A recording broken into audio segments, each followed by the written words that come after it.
한동훈의 국민의힘이라고 부르는 방향으로 갑니까? 한동훈의 국민의힘. 어제까지는 그랬는데요. 네. 어제 밤 이후부터는 또 아니야? 한동훈의 국민의힘이라 부르기 어려워요. 왜냐하면 이제 이틀 전에 두 분이 만나가지고 아이 뭐 저기 좀 여러 사람들과 상의하고 그렇죠. 저기 뭐 당직 인선은 대표께서 알아서 하시고 이랬잖아요. 네. 그래가지고 이제 어제 오전부터 정정식 물러나라 이제 바뀐다 이렇게 쫙 여러 가지 분위기랑 절차가 이렇게 진행됐잖아요. 다시 바뀌었습니다. 뭐라고? 정진석 비서실장이 정정식은 그냥 유임시키는 게 낫겠다. 이런 식으로 통보를 했대요. 신문에 안 나오는 이야기를 자꾸 하시니까 좋네. 근데 요 기사는 요거는 났어. 요 기사는 났어. 요거는 났어. 그러니까 이건 지금 뭐라고 생각을 해야 될까? 앞뒤가 다른 건가? 아니면은 한동훈이 속았나? 아니면은 대통령실의 워딩과 그 뉘앙스가 우리가 일반적으로 생각하는 것과는 좀 다른가? 저 어떻게 해야 될지 모르겠어요. 어떻게 판단해야 될지 모르겠어. 이거 뭐 어떻게 해야 돼? 대통령실의 비서실장이 왜 나서 근데 여기에? 근데 이게 이걸 하고 나서 애초에 윤석열 한동훈 만남 자체를 정진석 비서실장이 만나야 됩니다. 막 이래가지고 메일을 했다. 이런 기사도 있고. 그랬어요? 그랬는데 요걸 어쨌든 형식을 갖춰야 되니까 한동훈 대표가 먼저 그러면 만나자고 요청을 하는 형식으로 정리를 하자. 이렇게 해서 됐다는 말이 있고.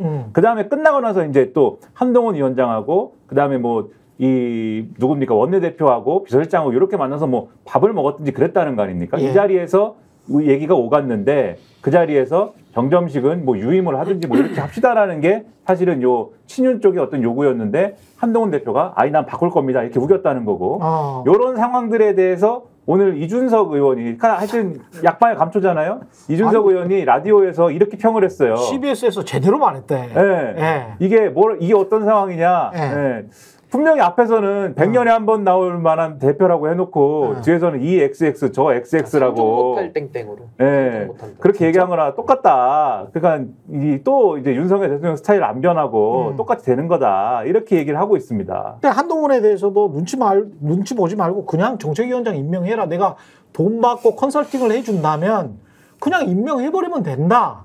이렇게 지금 CBS에서는 인터뷰를 했더라고요. 그것과 관련해서 이준석의 말입니다. 그렇죠. 하나만 잠깐 말씀드리면은 그래서 윤석열 대통령이 여기에 대해서 분명히 당직은 대표가 알아서 해라라고 했다라는 게 친한쪽 그러니까 박정아 비서실장의 설명이었잖아요. 근데 이준석 의원이 이렇게 얘기를 합니다. 그건 아마도 이런 뉘앙스일 것이다. 어디 한번 네가 알아서 한번 해봐라 어디. 이런 의미였을 것이다. 이렇게 얘기를 하고 있다. 아니 근데 제가 그 얘기를 드리려고 한 거예요. 그러니까 이준석 의원이 아마 한동훈 대표한테 조언을 하는 거겠죠. 이제 먼저 겪어본 입장에서 뭐 그냥 인사하면 된다 이렇게 주장은 한 거지만 이준석 대표도 당시에 제가 그 이양희 윤리위원장 자르라고 그렇게 얘기를 했거든요. 방송 나와서. 근데 본인도 못 잘랐어요. 그랬어요? 그러니까 남의 일을 쉬워 보이는 거고 쉬워 보이는 거지. 본인일 때 본인도 못한 일을 지금 한동훈한테 하라고 하는 것도 전 이것도 과도하다라 보고. 처음 정치하는데. 그렇죠. 저는 윤석열 대통령은 일관되게 얘기를 하고 있어요. 상추쌈 싸 먹으면서 통합을 강조했고 다 같이 손잡고 사진 박았고 윤석열 대통령이 뭐라 그랬냐. 당직 인선 한동훈 대표가 알아서 해라. 알아서 어떻게 하라는 거냐. 주변과 상의해라. 그러니까 당신이 싫은 사람들과도 상의하면서 알아서 해라. 그러니까 정점식 자르지 말라고 얘기를 대통령은 한 거고 거기에 대해서 눈치 없이 서범수 총장이나 박정아 비서실장이 뭐 사표 내라. 뭐 오늘까지 뭐 독촉하겠다 이러면서 이제 밑밥을 뿌린 거죠. 어제 당시에. 근데 여기에 대해서 눈치 없었던 거야. 일부러 못 알아듣는 거죠. 이 상추쌈을 먹고 쌈의 의미를 몰랐던 거죠. 친윤이 아니니까 이런 사태가 발생을 하는구나. 그리고 아니, 대표가 리더십이 없으니까 한동훈이 리더십이 없으니까 밑에 있는 분들도 보좌를 잘못할 수밖에 없는데 정진석 실장이 얘기했다 그러잖아요. 정정식 풀고 가라고. 자기랑 같은 또 정신해요 공교롭게. 어쨌든 품고 가라 했는데 오늘 정정식 의장의 반응이 중요해요. 오늘 어떻게 나왔냐. 최고위 나오는 길에. 최고위도 약간 시간 맞춰서 간 것 같아요. 그렇죠. 논란 없게. 그러더니 기자들이 물어봅니다. 거치에 대해서 이제 말씀 물어봤는데 정정식 의장이 거치에 대해서 말씀드릴 수 없어서 답은 안 했다. 계속 묵묵부답으로 알받게 하겠다는 거예요.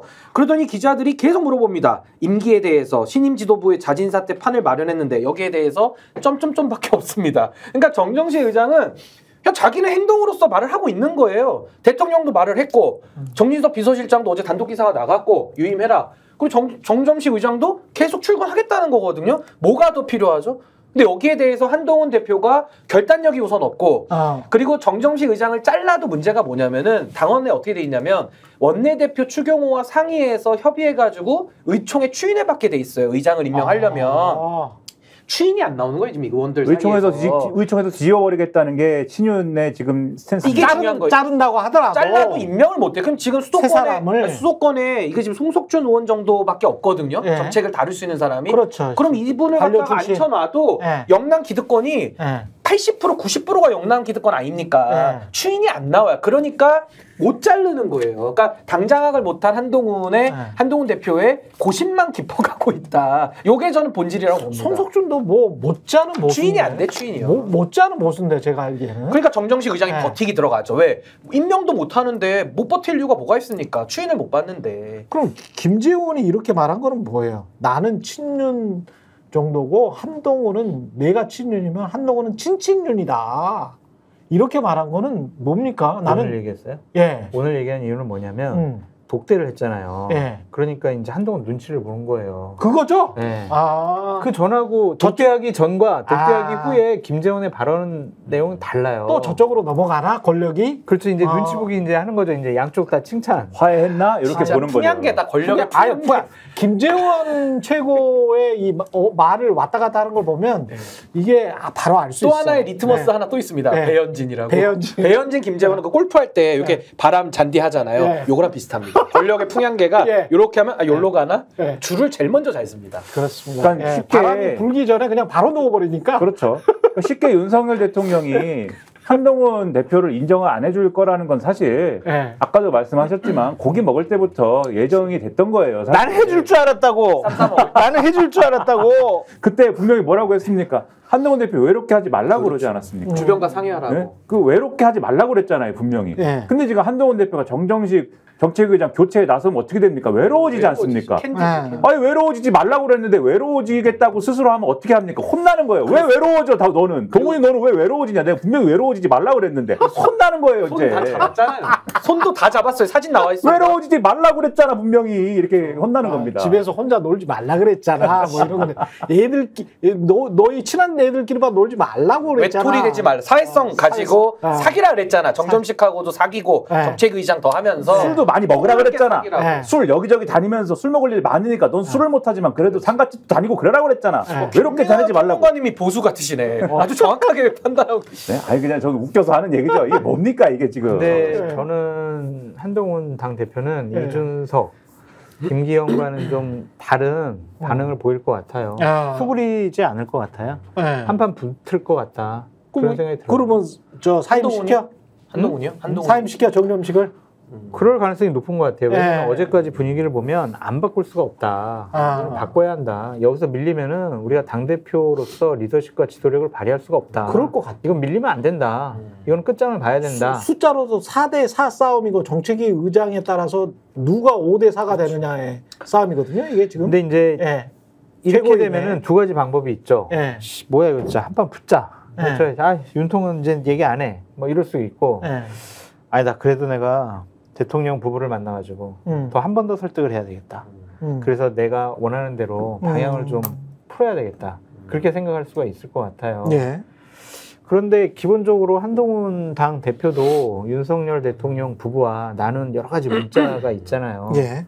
그게 저는 가장 큰 무기가 될 것이다. 그래서 윤석열 대통령 부부가 한동훈 당 대표를 그렇게 쉽사리 무시하거나 모욕 주거나 내팽겨치지 못할 거다. 그런 생각이 좀 듭니다. 아니 근데 장 소장님 말씀대로 하면은 이제 내전에 들어가는 거거든요. 어쨌든 차는 주차장 자리는 하나인데 차 댈 사람 2대 아닙니까? 누군가 하나는 차를 빼야 그 다음 차 들어가는 거잖아요. 그러니까 내전으로 갈 수밖에 없는데 그럼 저는 윤석열과 한동훈 두 분이 특수부 검찰 출신이고 걸어온 길이 유사해요. 그럼 누가 더 끈기가 있고 누가 더 고집이 센 사람, 고집 센 사람이 이기는 거거든요. 그럼 전 단적으로 말씀드리면 끈기와 고집은 윤석열 대통령 못 꺾습니다. 왜냐하면 이미 사법고시도 9번을 봤어요. 9번을. 한동훈 한 번밖에 안 봤거든요. 9대1이야 9대1. 아니 끈기는 9년을 어떻게 이기냐고요. 외길 인생인데 구수인데. 그 저는요. 흔치는 않아 구수는. 아니 저는요. 정말 흔치 않아. 정치라는 게 타이밍이잖아요. 일단 알박기 하면서 버티면 이거 빼내기 쉽지 않거든요. 그럼 저는 윤석열과 한동훈이 버티 모드로 간다. 구수가 이깁니다. 근데 정말 구수가. 저는 도저히 이해가 안 되는 게 저렇게 막 당 대표랑 대통령이 싸우면 여권이 이제 공멸이에요, 완전히. 공멸이죠. 그러면은 공멸을 가정을 하고 윤석열 대통령이 저렇게 밀어붙이는 거다. 만약 이것이 강하게 밀어붙이면 정정식 그만두기만 해봐. 정정식 바꾸기만 해봐. 정말 가만히 안 있어. 지금 이런 경고 사인이 나왔잖아요. 이거잖아요. 근데 한동훈이 바꿨어. 바꾸려고 해. 의총에서 또 뒤집어. 그럼 이제 당대표는 허수아비 되는. 완전히 그냥 개차반 되는 거고. 근데 이게 잠깐만요. 예. 그렇게 되면은 한동훈도 가만히 안 있을 것 같거든요. 그럼 가만히 여권에 할게 없잖아요. 문자 까 그냥. 문자를? 까. 근데 너무 근데 이제 집권여당 대표 입장에서 바로 본인이 까기는 힘들 거고 이제 다른 쪽이 뭐 김경률이랄지 이제 야인들이 이제 진중권이랄지 누가 야인들이 깔 수도 있겠지. 진중권 교수가 또 얘기하는 거죠. 네. 내가 김건희 여사하고만 통화한 게 아니고 윤석열 대통령하고도 통화했다 이러면서 58분짜리 따라. 근데 이제 이런 경우에 말씀드리면 하나만 더. 이렇게 이제 강하게 만약 윤통이 나온다면 거기에 목적이 뭘까? 그냥 난 윤석열 당을 만들겠어. 이제 당무 개입 얘기도 듣기 싫고 그냥 다 귀찮아. 그냥 나 윤석열 당 내 당 하나 만들어 볼래 그냥. 떨어져 나갈 사람들은 나가. 이런 생각과 판단을 하고 있는 아니 거죠. 나는 진짜 이해가 안 되는 게 객관적으로 지금 현재 본인의 지지율과 본인의 능력이나 이런 것들을 생각을 해보면 그러면 야 이거 특검만 막고 특검만 막아주라 동훈아. 특검만 막고 내 3년 임기는 보장해야지 우리 윤석열 정부의 성공을 위해서 계속 노력한다는 그런 말도 좀 하고 그리고 그러면 너는 나중에 정권 재창출을 할 수 있도록 내가 남은 힘이라도 조금 도울게. 그게 맞지. 예? 그러면서 너는 특검만 막아. 그리고 우리 부부는 나중에 편안하게 살면 되잖아. 나는 이게 합리적인 인간의 판단인 것 같거든. 지금 상황에서는. 저도. 예? 네. 왜 이거를 한동훈 야 그냥 해보는데 특검만 막아주라. 이거 맞는 거 아니야? 근데 이제 내 말을 안 들어 막 지고 뭐야 이거냐? 아니 왜 성질을 내? 본인이 다 잘못한 거 아니야? 본인 부인과 이랬을 것 같아. 독대하고 이제 집에 가서 김건희 여사랑 얘기 나눴는데 뭐 지금 그렇게 얘기했다고? 지금 김건희 여사한테 혼난 거 아닌가? 혼났을 수도 있겠다. 그러니까 갑자기 생각해 보니까 진짜 화가 나네. 그래가지고 이제 정지석 불러가지고 이거 다시 얘기해라. 술맛이 더 떨어질 수도 있어요. 이렇게. 아니 이게 진짜 극단적이야. 원래 그러니까 우리가 기존의 정치적 상식으로 합리적으로 이 상황을 풀자면은 사실 이건 어쨌든 정점식 의장을 어떻게 하느냐는 이 엎질러진 물이고 벌어진 일이고. 그렇죠. 이걸 사실 한동훈 대표 입장에서는 상황이 이렇게 됐으면은 교체하지 않을 수가 없는 거거든요. 이렇게 되면. 그러네.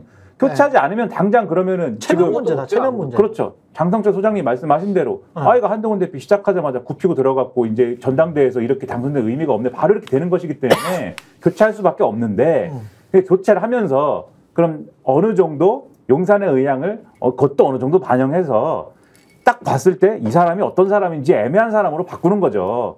그 절충할 수 있는 어떤 인물로 바꾸고 어떤 사안에 있어서는 윤석열 대통령하고도 통하고 그렇다고 해서 한동훈 대표 입장에서도 너무 또 이게 완전히 용산 색깔이 아닐 만한 인물로 바꿔가지고 절충을 해서 용산도 어느 정도는 만족시킬 수 있는 길을 가는 게 필요한데 근데 요렇게 하려면은 여기서 반드시 필요한 게 윤석열 대통령이 그 안을 양해를 할 수 있어야 되거든요. 그렇죠. 결국은 5대4 구도를 어떻게 할 거냐의 문제이기 때문에 근데 이 정권의 특징은 대통령이 그런 것을 양해를 안 하는 정권입니다. 왜 그래 도대체? 이게 이해가 안 돼요. 저는. 요거 제가 윤석열 쪽에서 제가 한번 상상으로 해보겠습니다. 왜 그러냐면 왜 그래요? 이게 윤한 갈등이 있었잖아요. 서로 문자까지 다 뿌리고 서로 솔직히 소송 빼고 할 거 다 있거든요. 극단까지 전쟁처럼 했는데 이게 정책위 의장이라는 게 정책만 가지고 지금 다투는 게 아니라 최고위가 5대4잖아요. 그러니까 정책위 의장의 자리를 통해서 최고위의 방향성까지도 다 결정해버리는 매우 중요한 상황이 돼버린 거예요. 그러니까 윤석열 대통령은 정점식 물러나면 어떻게 이해하느냐? 자기가 당에서 손을 뗀다라고 아마 인식을 할 거예요. 그러니까 정정식을 박아놔야 여전히 이 당이 럭비공처럼 딴 데로 튀지 않고 내 관할 하에, 내 치하 하에 이 당을 놔둘 수 있다. 아니 지난 2년 반 동안 당을 사유화하고 당무를 개입하신 분이 갑자기 오늘부터 딱 끊을 수 있어요? 당무 개입을? 못 끝나? 못 끊죠. 아니 술도 30년을 마셨는데 오늘부터 딱 끊을 수 있어요? 건강이 나빠져가지고 손이 떨리지 손이. 술로 이야기하니까 이해가 딱 이해되시잖아요. 이해가 바로 되네. 당무 개입은 술과 담배 같은 거예요. 맞다. 어떻게 하루 만에 맞다. 끊냐고. 그러니까 윤석열 맞다. 대통령은 정정식하고도 아마 개인 전화 쓰시니까 바로 이해. 전화를 많이 할 거예요. 그러면서 네. 점씨가 너 몇 기야? 너 네. 너 검사잖아. 네. 너 물러나면 큰일 난다 진짜. 5대 4야. 너 중요한 자리야. 그러니까 정정식 의장이 대통령이 뒤에 있으면은 그렇지. 기자들이 물어봐도 니들은 지져라 나는 간다. 홍준표 스타일로 그냥 점점점만 나오는 거예요. 그러면서 한동훈 대표 쪽이 전 느낀 게 뭐냐면은 서범수 총장이나 박정화 비서실장이 대도 약하지만은 네. 아주 좌불안석이에요. 아주 초조해합니다 이분들이. 그렇지. 뭐가 밀리고 있으니까 초조한 거예요. 왜? 이거 못 이루면요 당원들 60%가 들고 일어날 거고 수도권 원외위원장들도 압박이 심하게 높일 건데 본인들이 이걸 해결을 못하니까. 그럼 아까 공멸한다 그러셨잖아요. 저는 마지막 한 번의 방법은 뭐냐? 한동훈이 살 길은 이제 한동훈 입장에서 생각해 보는 겁니다. 한동훈 입장에서 마지막 살 길은 네. 그냥 윤석열한테 다시 한번 고개를 숙이는 겁니다. 또 폴더 인사한다. 폴더 인사 또 한번 하는 거죠.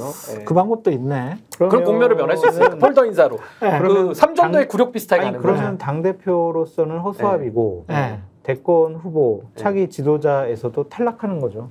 그러니까 정치적으로 의미가 없는 사람이 되는 거예요. 아니 꿈을 낮추면 되잖아요. 대권으로 아니고 그냥 서울시장 하고 싶다 이래서 그냥 서울시장 가겠다. 그러니까 마음을 낮출 수도 있는 거죠. 본인의 뜻. 민심의 지지를 받는 정치 지도자로 거듭나기는 불가능해요. 지금 보수 쪽에서도 사실은 한동훈 대표가 새로운 보수의 지도자야 이래가지고 지금 막 뭐가 끌어올라야 되잖아요. 그건 아니지. 막 네, 하려고 지금- 했었지. 네, 그랬는데 작업을. 총선 지고 그다음에 이번에 전당대회 치르면서 또 이상하고 이렇지 않습니까 예. 분위기가. 오늘도 조선일보에 양상훈이라는 분이 칼럼 썼는데 내용이 싸늘해요. 그 어떤 얘기가 나오냐면은 한동훈 대표가 어쨌든 보수 내에서는 지금 뭐 압도적인 지지를 얻고 대표가 됐을지 모르지만 대권까지 가는 길에 극복해야 될 것들이 여러 가지가 있고 한간에 어떤 얘기가 나오냐. 한동훈 대 이재명으로 대선을 치르면 이재명이 이기고 그다음에 만약에 민주당이 요건 이제 조선일보가 하는 얘기라는 걸 전제하고 말씀드립니다. 양상훈 씨가 네. 조선일보가 하는 얘기다. 혹시라도 민주당이 예. 바꾸면 이재명 대표를 다른 기수로 대권주자로서 하지 않고 다른 대권주자가 나오면 국민의힘에 누가 나오든 간에 민주당이 이긴다는 얘기가 파다한데 양상훈 씨 주장이에요. 다시 한번 말씀드리지만 그런데 이 얘기가 허투루 들리지 않는다. 거기서부터 시작해야 된다. 이렇게 써놨어요. 이 얘기는 뭐냐? 이미 한동훈 대표가 지금까지 해놓은 것만으로도 보수의 핵심들도 아예 한동훈으로는 안 되겠는데 이 생각을 하고 있는 거잖아요. 근데 여기서 만약에 윤석열 대통령한테 한 번 더 굽힌다?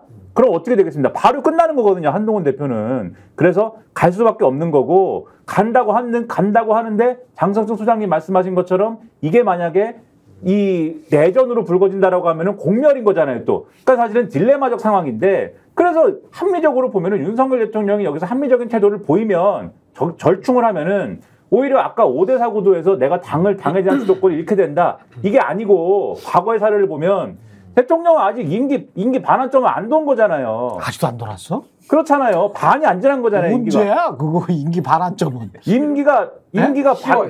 10월? 그렇죠. 5+6 하면은 그렇죠? 5+6 하면은 11월이 되면은 이제 반을 도르게 되는데 많이 남았네. 그러면은 이게 임기가 반도 안 지난 대통령을 예를 들면 여당 대표가 차기 대권 주자가 됐다고 해서 대통령이 똑바로 하면 주요 사안에서 5대4 구도가 완전히 고착화돼가지고 5라는 사람들이 무조건 다 한동훈 편을 들 수가 없습니다. 이렇게 되면 여당이라는 존재가 그거를 생각하면은 갈 길은 뻔한 거거든요. 근데 이 생각을 못하는 대통령을 지금 모시고 있기 때문에 여당도 불행한 것이다. 네.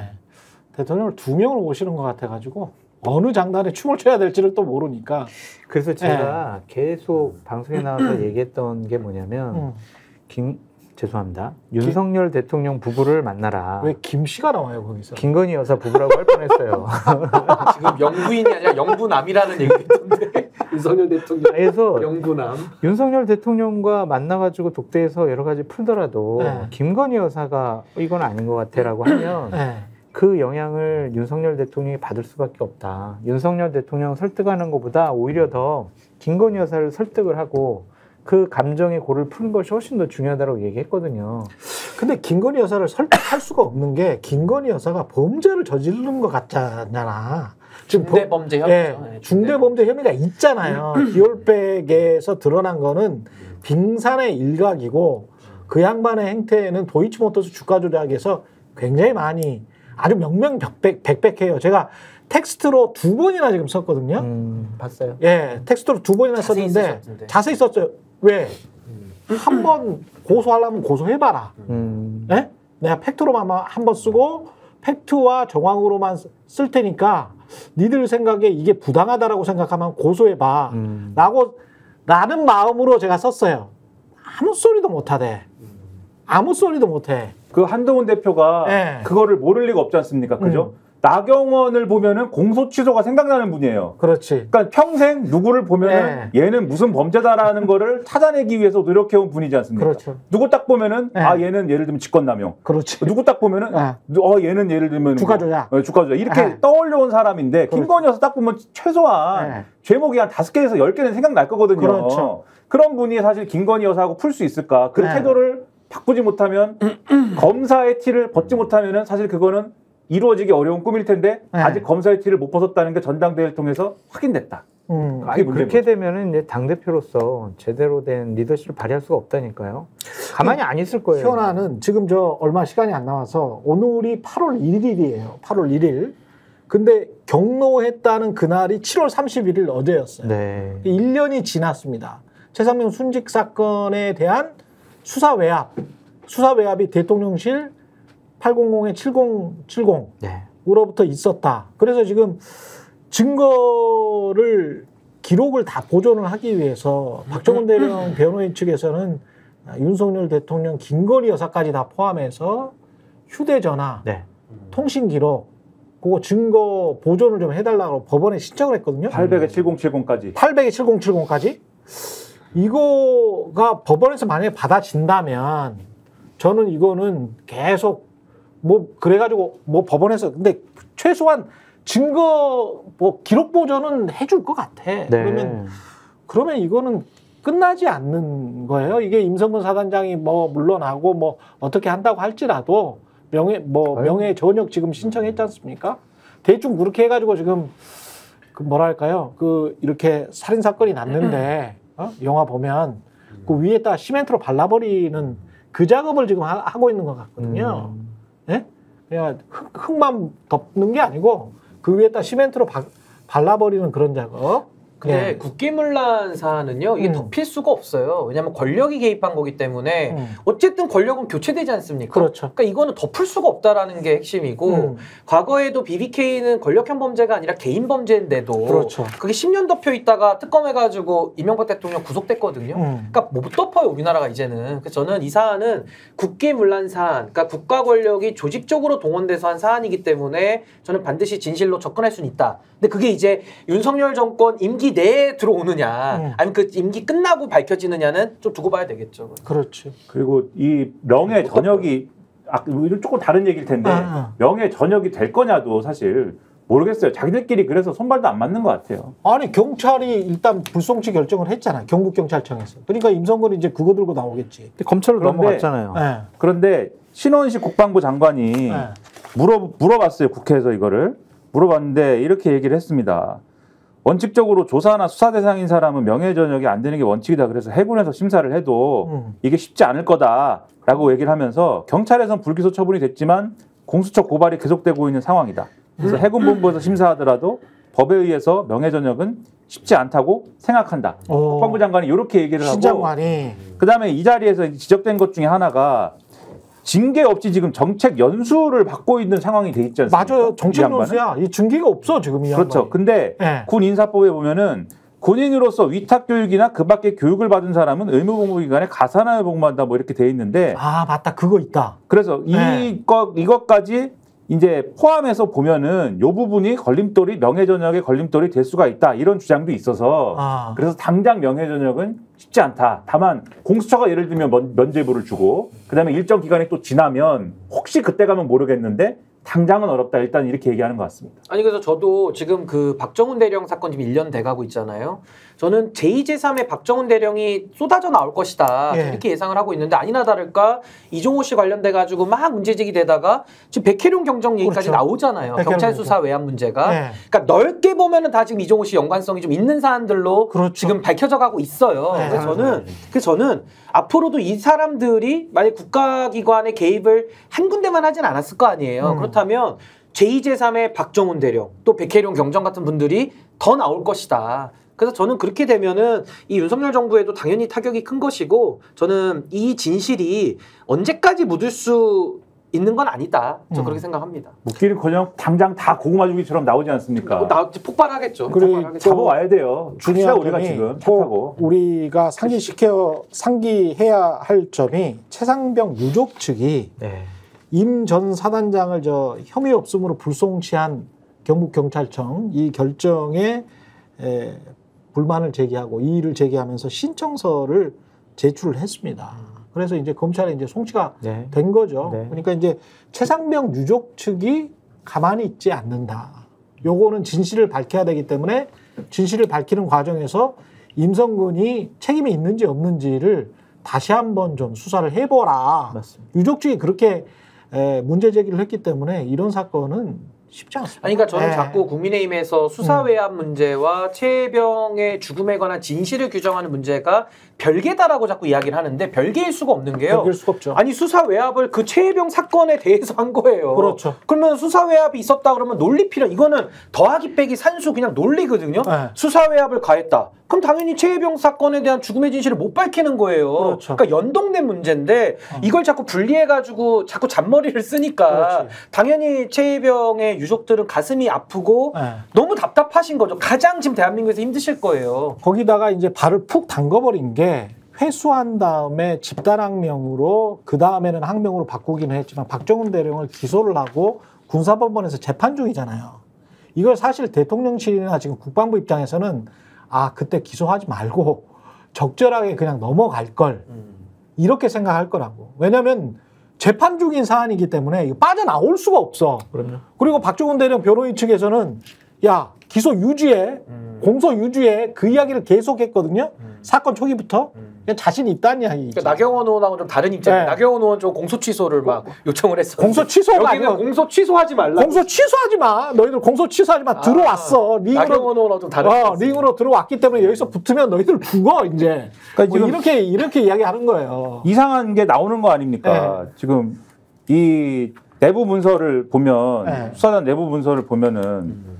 그러면 박정훈 대령은 누구에게 항명을 한 것인가에 대해서 애초에 원본은 장관한테 항명을 한 걸로 돼 있는데 근데 그게 장관이 싫은 거야 그거를. 그거 찍찍 긋고 사령관으로 볼펜으로 고친 거잖아요. 근데 찍찍 긋고 어떻게 사령관으로 이게 공식 문서야. 괴로워요 진짜. 근데 이게 아마도 이제 장관이 부담스러운 것도 있겠지만 한번 그걸 아마 법에 따라서 아마 확인을 해봐야 되는데 그렇지. 항명의 대상이 사령관이냐 장관이냐에 따라서 아마도 뭔가의 약점이나 이런 것들이 충분히 있을 수 있죠. 드러날 수 있는 부분이 있어서 아마 이렇게 뒤늦게 아마도 과정에서 고친 게 아닐까라는 의심이 들거든요. 그러니까 이게 얼마나 졸속적으로 항명의 혐의가 분명하지 않은 거를 만들어내면서 이루어진 상황이냐를 보여주는 단서라는 거죠. 이게 저는 왜 그 찍찍 긋고 사령관 했는지를 제가 곰곰이 생각해 봤는데 장관이 되면은 뭔가 법리상 문제가 있겠다. 그러니까 이걸 항명으로 못 엮겠다라고 아마 생각을 하고 지우고 사령관으로 한 것 같아요. 직속상관. 왜냐하면 군사경찰법에 어떻게 나와 있냐면 5조에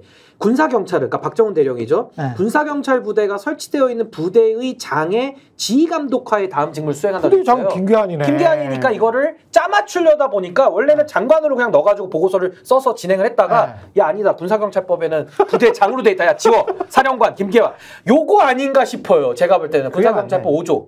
왜냐하면 법조항이 이렇게 돼 있어요. 왜냐하면 이첩 보류를 결정한 거는 장관이지 않습니까? 그죠? 근데 거의 꼬인 거지. 그렇죠. 이첩 보류를 결정한 건 장관인데 이 말을 지금 안 들었다는 거잖아요. 그렇지. 그럼 한 명이 안 서. 원래는 장관 지시를 니는 안 들었어 이렇게 가야 되는데 지금 저 직무 관계를 살펴보면은 이 박정훈 대령이 수사단장으로서 지시를 받아야 될 대상은 사령관이거든요. 그렇죠. 그러면은 김계한 사령관이 뭐를 해야 되냐면은 이첩 보류를 내가 장관한테 지시를 받은 다음에 박정훈 대령한테 이첩 보류를 지시를 했다. 근데 지시를 안 했어. 지금 박정훈 대령 변호인 측 이야기에 따르면 아무 말도 안 했다는 거야. 아니 오히려 김계한 사령관 이렇게 얘기하죠. 네. 야 이거 이렇게 했다 우리가 직권남용 걸리겠다 이렇게 카톡으로 걱정하는 것까지 나오거든요. 그렇죠. 그래서 장관 지시를 거부했다라고 했어야 되는 거를 지금 이렇게 가려니까는 사령관이 약한 골이어서 장관 지시를 하려다가 그렇죠. 이렇게 가면 법리에 문제가 생기는 것이어서 고민하다가 그냥 사령관으로 일단은 좀 두줄 지워. 네.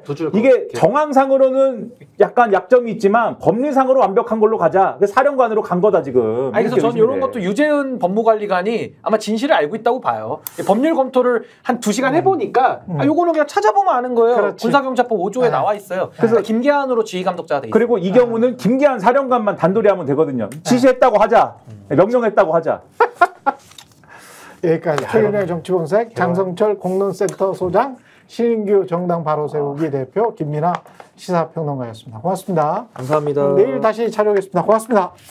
저희가 얘기할 때 오셔가지고 라이브로 관전하시기 바랍니다. 반드시 주변 사람들 데리고 오시기 바랍니다. 구독, 좋아요, 알림 설정 해주시기 바랍니다. 좀 살려주십시오. 저 좀.